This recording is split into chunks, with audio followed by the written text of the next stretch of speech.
Cocktail মারাটা ঠিক করে আমরা গো ঠিক আছে আপনি দাও বলো ঠিক করে ককটেল মারা আপনারা যেভাবে শুরু করছেন আজকে আমাদের সংসারের অবস্থা খুবই দুর্বিষহ আছে। 10 বছর ধরে আমরা পেশকেল পাচ্ছি না। আমরা কি অবস্থায় আছি? এই অবস্থায় আমরা কিভাবে সংসার চালাবো, কিভাবে চলবো? আজকে আপনাদের সহায়তা পাচ্ছি না। আপনারা পুলিশ হয়ে ভয় হয়ে আমাদের উপর আপনারা হামলা করছেন। এর বিচার একদিন আজ জনগণের মানুষ করবে ইনশাআল্লাহ। আমাদের দেশকে করতেই হবে।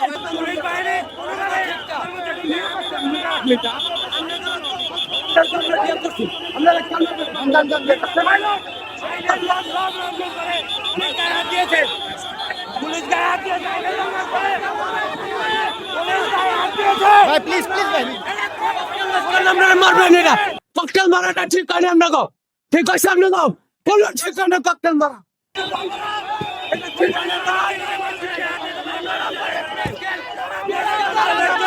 তারা আপনাদের দরকার একজন কি করে মারতে পারে পুলিশ কেন এটা করছেন কি করে করতে পারে প্রজাতন্ত্রের একজন কর্মচারী তারা নিজেরাও নিজেরা পাইবেন নিজেরা পাইবেন আপনারা এটা পাইবেন